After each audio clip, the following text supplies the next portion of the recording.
The cryptocurrency market has seen a significant correction, resulting in over $700 million in liquidations as a consequence of future interest rate uncertainty. Will Bitcoin continue toward the downside? What are the key levels you should be paying attention to? What are the macro implications of this recent sell-off, and how are altcoins performing? These are questions we're answering in the video. Let's jump on in.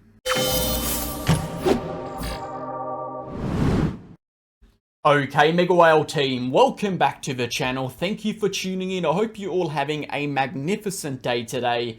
In today's video, we are taking a look at the recent and very current correction for Bitcoin and the broader cryptocurrency markets.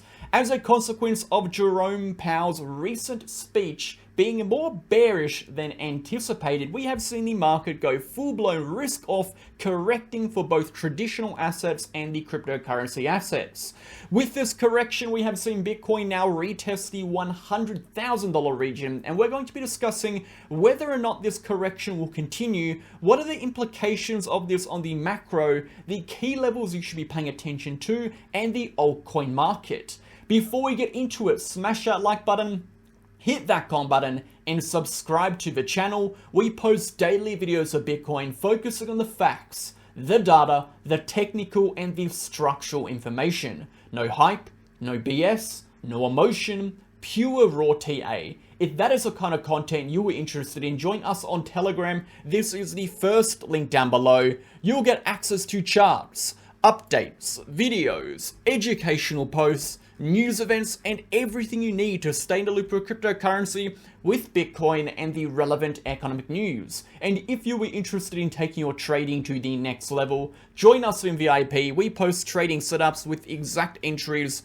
exact targets, exact stop losses, trade justification, exclusive analysis, and so much more. You'll also get access to all of our group chats, our general chat, our trading chart and education chat, our daily video, our help, and our news chat. If that is all you're interested in, go ahead and contact me in the pinned comment of the free channel by clicking my name, or you can click these two links for more information. Let's go ahead and jump on in. So, as we have seen over the past 24 hours, and particularly the last 5 hours, Bitcoin and the cryptocurrency market has dropped significantly, and this is mainly as a consequence of a few things, but the main two things we saw particular with Bitcoin was, number one, during the Federal Reserve speech, Jerome Powell stated that they're not looking to add Bitcoin to their balance sheets, and this is kind of contradictory to what Donald Trump has been talking about. So that has kind of stirred the pot a little bit, added a little bit of uncertainty, a little bit of doubt,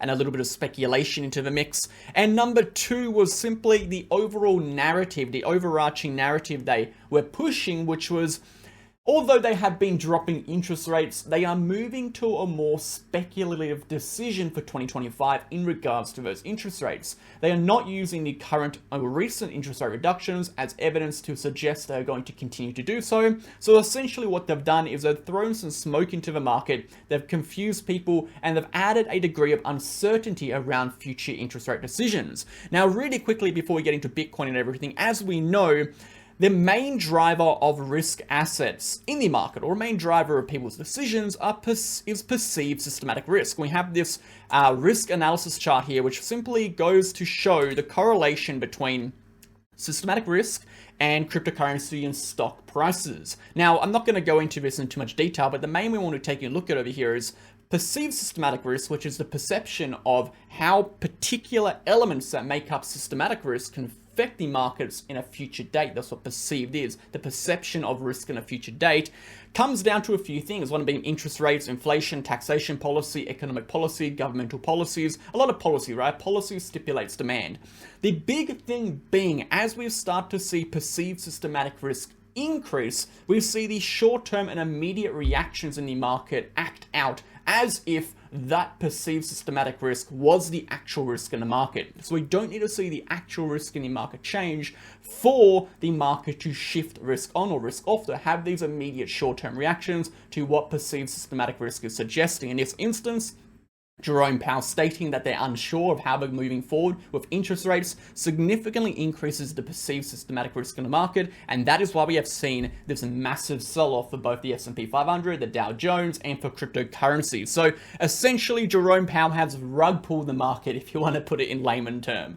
So let's move over to all of this data over here and take a look. As we've mentioned, Bitcoin has seen this correction. We'll come back to Bitcoin in a second. Liquidation data through the roof, $670 million in liquidations, 99% up for the last 24 hours, a massive amount of those coming from Bitcoin and Ethereum, as you can see here, just in the last hour alone, a 24-hour period, a massive amount coming from altcoins of 169 million liquidations coming from those altcoin positions. 24-hour volume up 37%, 348 billion.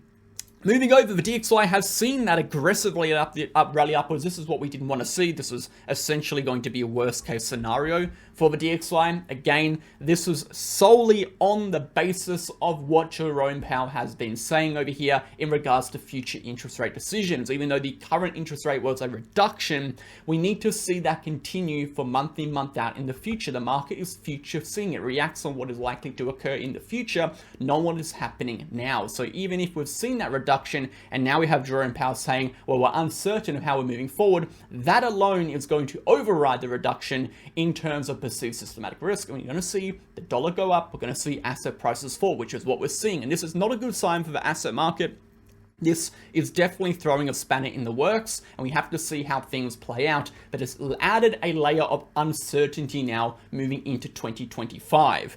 Looking at that more closely in the few days to come. S&P 500 dropping pretty bad here. As you can see, a brutal correction, actually one of the largest corrections we've seen in a 24-hour period since around July for both the Dow Jones and S&P 500, dropping from around 6,100-ish, a little bit over 6,150, back down to sub 6,000 in one candle essentially. And this price action here is showing us that we may be printing a local top. Again, this is our prior high. We've now dropped below the prior high. As we've mentioned, if we close the weekly below 6,000, we are looking for continuations back into these lows at around 5,700. So watching very closely for the S&P to continue upwards here. We need to see a strong reversion in this price action, pushing back above this high. Until then, actually taking a slightly bearish stance here on the S&P 500. And that is it, guys. Before we get into Bitcoin, let's just quickly discuss what we're going over. Of course, we're going over Bitcoin. We're going over the total market cap, the short-term price action, altcoins, Bitcoin dominance,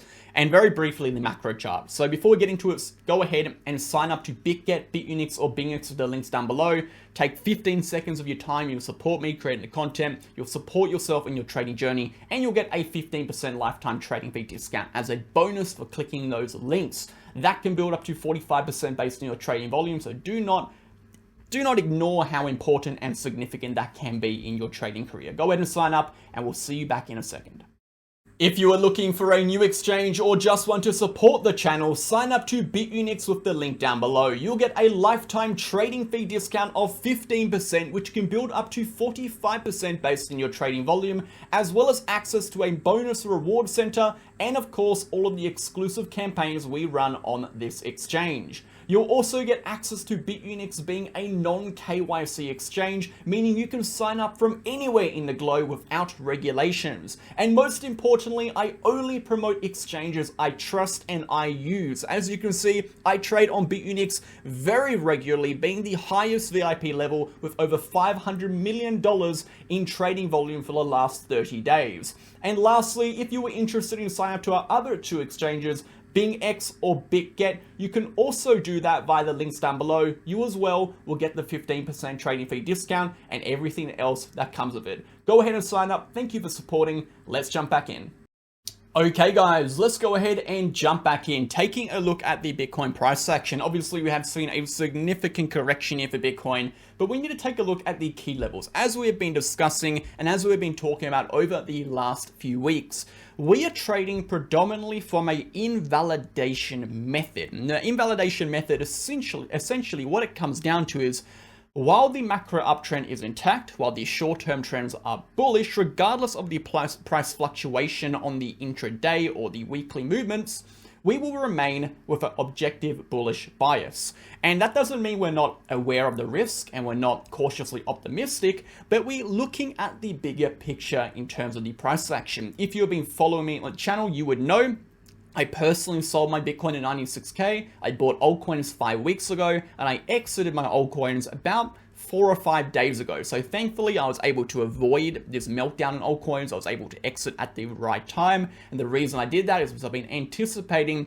a Christmas correction similar to what we saw in 2023. Now, the fractal that we mentioned in the last few videos, although didn't play out perfectly, history doesn't always repeat, but sometimes history does rhyme. We're going to show you that fractal very briefly for just a second in the Telegram channel to show you what we were talking about. This is a 2023 fractal of December. We saw this nuke, we saw this flash liquidation wiping off a significant amount of liquidity.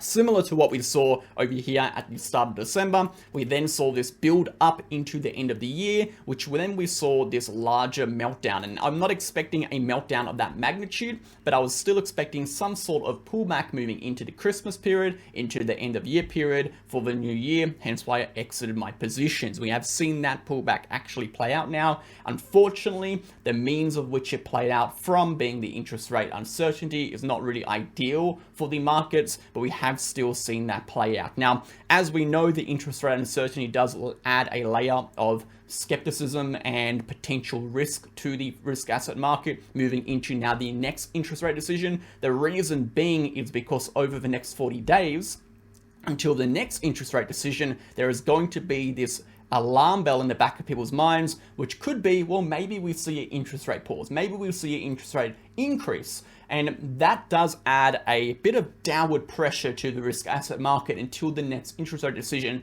where hopefully we see another interest rate reduction. So there is potential this could move into a higher time frame downtrend, but we need to discuss, at what point does that actually trigger? At what point are we actually in a high time frame downtrend? So let's start by the key levels.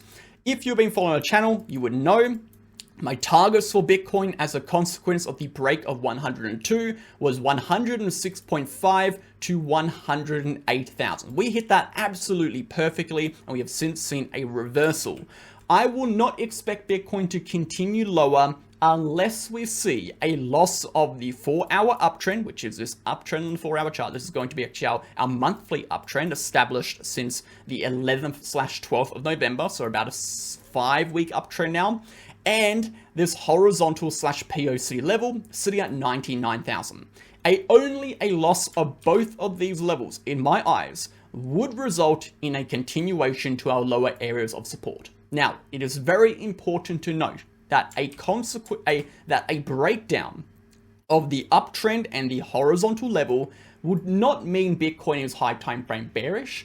It will, however, result in extended corrections into our lower points of liquidity, specifically looking at areas of support such as the 94.5, the 91, the 89, and most importantly, the 87. The 87 point being the most important, as a breakdown of the 87 point will result in a macro high time frame downtrend to originate. So technically on the macro charts, we will be bullish above 89K, okay, for macro, and we are short-term bullish above 99K. For Bitcoin to see a continuation again into the price discovery region, we are absolutely going to need to break through that prior all-time high. At the moment, this is going to be classified as a local top for Bitcoin. Let's quickly move over to the altcoin market. We'll come back to Bitcoin in a second because there's a lot of people probably questioning, altcoins are getting wrecked, some altcoins are down 20% today. What is happening here? Why are altcoins going down so much? There's a reason we're seeing that. Number one, we're seeing Bitcoin dominance rise. Now, in times of uncertainty, as we know, the interest rate decision, the interest rate, discussion has added a layer of uncertainty. And any times of uncertainty, altcoins get hit the hardest. The reason being is because altcoins are speculative. They are speculative investments, and speculative investments get hit the hardest at any time there is any degree of uncertainty or doubt in the market. So we have seen money rotate back to Bitcoin. We have seen Bitcoin dominance increase, and that is exacerbated by the fact that we have seen the broader markets correct, right? We have seen the total cryptocurrency market cap drop. So with the total market cap dropping, and Bitcoin dominance rising, that is essentially the worst combination for altcoin performance. So we've seen altcoins get absolutely slaughtered over the last 2 or 3 days here, and specifically over the last 24 hours as a consequence of this move. But that does not write altcoins off indefinitely. Altcoins are still good on the macro. Remember, short-term volatility and fluctuations do not always have bearings on macro projections. Provided the macro levels of support at 840 billion hold, we are expecting altcoins to recover and continue to new highs. Now that may take some time. We could very well go into a short-term downtrend that lasts a week, 2 weeks. That would not be unseen or unheard of before. In prior altcoin seasons, we have seen extended downtrends. There have been periods on altcoin seasons where altcoins drop 40, 50, 60%, only then to continue to new all-time highs. So everyone expecting permanent green candles, green candle after green candle after green candle for 3 months, they're dreaming. It was never going to happen. It was never logical. These large liquidity flushes, these pullbacks are not only healthy for the market, it allows profit taking, but most importantly, it allows new money to re-enter the market. And that is why I've been saying this entire year. If you were at profit, you need to start securing some profit. You cannot just hold your bags for a magical number, which will likely not get hit. Never make your decisions based on numbers. Make your decisions based on what is happening from an economic climate, a policy perspective, and most importantly, what the charts are suggesting in terms of developing weakness and strength. So, in terms of altcoins, for altcoins to go up again, the most obvious level we need to break above is 1.13 trillion. The break of the prior 2021 all-time high is absolutely required, and if done so, we will likely see altcoins extend to that final move for the altcoin season. Now, it may take many months for altcoins to do that, we don't know, but we do know when that occurs, we are expecting altcoins to see a strong rally once again. So as altcoins out of the way, let's move back to Bitcoin. So as we can see here, guys, we are sitting in this middle range point. We have a few areas of support on the short term, the 99, and area of resistance 102. If we zoom into the hourly chart, again, there's really not much to say in regards to what is happening because we have seen this emotion-driven correction over here. So we generally see the price action dip a little further than what we see, and that generally does lead to mean reversions. So what we are watching is we are watching for the $102,000 region. This area is an area of resistance. We are watching for this level to be reclaimed. Another very important thing we are watching is we are watching for sellers to be exhausted. At the moment, what we can see on the RSI, particularly on the hour, is this downtrend on the RSI. If we look at this downtrend, we are taking the peaks from the peaks of the price action. So that is going to be taken from our 50 EMA retest and rejection, okay, prior to this cataclysmic correction, and the all-time high, at least the local high for Bitcoin, at that $108,000 region.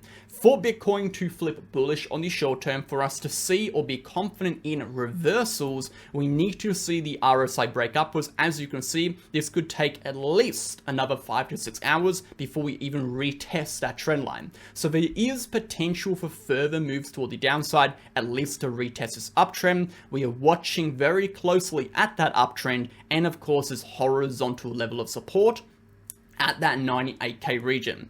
It is very important we understand the macro context of what is happening and how the price action is developing over here on the macro charts. So let's briefly go over to the macro charts. Remember, if we take a look at prior cycles, the macro top is technically in when we see two things. Number one, we see a breakdown of the weekly Gaussian channel high point and the leading span A. Now, at the point at which we break both of these levels, we enter a bear market and we see macro capitulations to low points. That has not yet happened yet. So the macro charts are still intact from a technical perspective. If we move over to a 2-week chart, we can see the baseline of the Ichimoku cloud. This is going to be this solid red line. This level has not broken down yet. Again, when we break below this region, we also see these macro continuations confirming the overall macro trend. And if we want to go to a more leading chart, we can also move to the 3-day chart. And the 3-day chart Again, what we generally see is upon the breakdown of the lower band of the Gaussian channel, do we enter a higher time frame downtrend? This has not happened yet. Again, the last time we broke above the upper band of the Gaussian channel was back in January 2023, and we have yet to break back below it. So from a macro technical perspective, the macro charts are still in the uptrend. What we are seeing develop here is a potential local top for Bitcoin. Now let's talk about the implications of that. So as we can see on the daily chart, just removing everything over here, we can see we do have a strong bearish divergence developing. This is pretty bad, right? This is showing us that we are holding up above 100,000. We've been pushing a few days over here. We are seeing a lot of demand, which is good. We are seeing demand at these large wicks toward the downside, showing that there is demand at these levels, but equally we are seeing a lot of topside exhaustion. So what does this tell us? It tells us generally it's the last flow of money coming into the market here for Bitcoin before we do see some sort of move toward the downside to correct and kind of re-establish a base of support before a continuation. The most important thing in my eyes is that we do not drop. I'll say it again. We do not see a drop below that $86,000 region. If we do, you can see already that huge VRPV gap we have below 86,000. It takes us all the way to 72,000. Now that's not to say that if we lose 86, we'll drop to 72, but this is a low historical resistance range, which means upon the breakdown of 86, we enter a range where 72,000 becomes a reality, it becomes a possibility. And we do not want to see that, as because a drop that low would have macro structural impact, would have macro implications on the structural integrity of the macro trend and potentially could kickstart a higher time frame downtrend. So worst case scenario for Bitcoin, we see this $100,000 region loss, we see a slow steady grind into here, and then we continue back upwards when interest rate uncertainty becomes a little bit more clear. That is worst case scenario. Best case scenario for Bitcoin, this was the correction. We'll see that hourly RSI turn back positive. We see the price action reestablish support at 100,000, marking this as deviation, and then we continue into new highs. Both scenarios are hinged on the fact that we either break down or hold above this uptrend and this $99,000 4-hour POC, point of control, and support. So right now is not the time to be making massive decisions. Right now is the time to be watching and seeing how the price action develops, seeing how the price action absorbs the news, seeing where we develop new supports, seeing how the price action responds, and then jumping on with whatever trend gets fulfilled. That is how I am playing, particularly moving into the end of the year period. This isn't the time to be spamming new positions. This isn't the time to be, jumping into too many new trades. I'm personally dialing it down a lot, because generally when we enter this Christmas period, that is how the markets respond historically. We don't see trading conditions being amazing. Pick that back up in the new year. That is what I'm doing. Thank you for tuning in. Have a fantastic day. Catch you guys in the next one. See you then. Bye.